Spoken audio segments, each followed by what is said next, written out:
New from 9 News investigates a horrific crash near Franktown that left 5 people dead came after a carjacking in Aurora. Thanks for joining us here at 5 o'clock. I'm Alexandra Lewis. I'm Kim Christensen. CSP says the suspect in that carjacking lost control, hitting another car along Highway 83 near Frankton, and he died at that scene, along with the driver and 3 kids in the other car. Kevin Vaughn from 9 News Investigates joins us. And Kevin, do we know anything else about the man suspected of causing this awful, awful tragedy? Kim and Alex, at this point, authorities have not released his name. We know only that he was 31 years old, that he was not wearing a seatbelt, and that he was ejected in this crash. Crash on 83 in Russellville. Words can hardly express. One vehicle rolled, one party ejected. You're looking at a 4,000 pound times the speed, a huge weapon. Hardly express the devastation. It was a horrible scene. After a man at the wheel of a stolen car lost control on Highway 83 late Monday afternoon, ending his own life and 4 others. And unfortunately, his decisions is what caused this crash. And because of that driver, 4 innocent victims have lost their life. 2 others are still in the hospital. The investigation is ongoing. But we now know that around 3:30 Monday afternoon at the 9 Mile RTD station in Aurora, a woman getting into her black Toyota Matrix suddenly saw a man. He asked her for a ride. She said no. And then, according to Aurora police, he yanked her out of her car, jumped in, and drove off. Roughly an hour later, it's believed he was at the wheel when that southbound Toyota went off the road, swerved back onto the pavement, rolled over, and smashed head-on into a Ford Fusion. The aftermath left first responders shaken. It's one of those that, you know what, nobody wants to be there. Nobody wants to be there. We have to do our job. We have to find out what happened. Sergeant Ivan Alvarado said the driver of the Fusion and at least one of the children in the car were buckled up. A sobering reminder that sometimes trying to be safe isn't enough. Wearing your seatbelt doesn't guarantee that you're going to survive everything. What we ask people to do is to up their chances, to lower their risk. The Douglas County coroner has not identified the man or the children who died in that Ford Fusion. We have spoken with relatives who described them as a blended family. We're working to learn more about them, and we'll follow up when we get more information. Live in the newsroom, Kevin Vaughn, 9 News. It's awful on every level, Kevin, and we think of the time of the year as well. And I didn't enunciate that, Franktown. Thank you. Let's get you a live look outside on this evening. It's really a nice day for any Thanksgiving travel. We saw a lot of sunshine, hovered in like the 40s today, so it was chilly, but even more changes coming. Our Weather Impact team is tracking weekend snow. I know it's about time. We're past due for that, and it certainly would help with the moisture deficit we're seeing, but also kind of get into that holiday feel.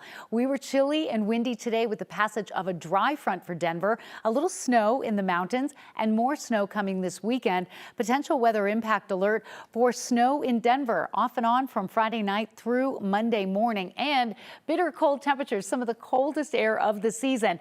There is that chance for snow showers, which could lead to light accumulation in Denver and heavier mountain snow, which no doubt would have potential travel impacts, especially on Sunday. Temperatures are chilly, 38 degrees in Denver. That front came rolling in, the wind kicked up out of the north, and that system is tracking to the south and east, and the next one is coming in from the northwest tomorrow. But the wind, lighter, is still pretty gusty from Fort Morgan to DIA, up over Loveland Pass and Dumont. Next stronger system will bring a couple inches of snow to the northern mountains. Denver will stay dry. We will be very cold tonight, so they're opening up the shelters because temperatures will drop into the low 20s for many areas. But again, kind of fun to see snow on I-70 today, and we'll get a little more of that tomorrow. Temperatures trending pretty chilly this evening. We're going to talk more about that. Plus, we're going to have the holiday week forecast for you and look ahead to that cold front for next weekend. Kathy, thank you. A criminal case that's dragged on over the past 10 years has come to a sudden end. We've learned Robert Deere, the man who admitted to killing 3 people at a Planned Parenthood clinic in Colorado Springs 10 years ago, is dead.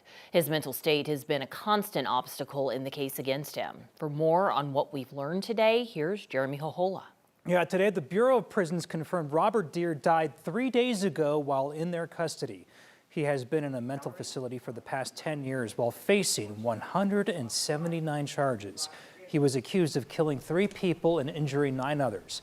This Thursday actually marks 10 years since the shooting at Planned Parenthood in Colorado Springs. He admitted to killing police officer Garrett Swayze and 2 citizens, Jennifer Markovsky and Kier Stewart. Since that day in 2015, his mental state and capacity to undergo trial has prolonged justice for the victims and families in this case, and there have been numerous court hearings. In fact, this past September, a federal judge ruled he was incompetent to stand trial, and federal and state experts have also said it's unlikely he would have ever become competent, even after forced medication. Today, the Bureau of Prisons confirmed the shooter died while in a medical facility in Missouri. He was 67 years old, and we've been told the FBI has notified victims and their families in this case. In the meantime, this means the victims and their families will not see any justice in court. They will not receive restitution, not even symbolically. The saga now comes to an end 10 years later. Alex, Kim, back to you. Thank you, Jeremy. The former Boulder County District Attorney who handled the JonBenet Ramsey case has died. Alex Hunter served as Boulder County DA for 7 consecutive terms until 2001. He was the longest serving DA in Boulder. The DA's office says he helped create the Victim Witness Unit, the first of its kind in Colorado. However, he did face plenty of scrutiny in the late 90s after JonBenet Ramsey was killed. He chose not to bring charges against her parents, even after a grand jury secretly returned indictments against them during his final term. Alex Hunter was 89 years old. The Boulder County coroner has identified the man killed in a parachuting accident in Longmont last week. Officials say 60-year-old Takashi Koyama died November 16th after his parachute appeared to partially open during a solo jump with mile-high skydiving. Deputies were called to a field near Vance Brand Airport where Koyama was found dead. A witness reported seeing him kind of spinning just a few hundred feet from the ground. On its website, Mile High Skydiving says it does 35,000 jumps every year. This marks at least the 7th death tied to the facility since 2018. We want to clarify our reporting from Monday. Yesterday, we reported on 2 Denver officers who were fired for joking about shooting migrants and then rehired by smaller police agencies. We incorrectly reported that one officer was training to be a school resource officer. One of those officers in a text chain was Scott Perschetti, who appeared in a photo this past week. The department said in the post that he was just training with a school resource officer in Keensburg. The chief of police contacted 9 News after our story aired and said Perschetti did 1 week of training with the SRO, but there are no plans to make him an SRO or place him at a school. The chief says he's being trained as a field officer. We apologize and regret the mistake. A 4-legged member of the Adams County Sheriff's Office is getting some added protection.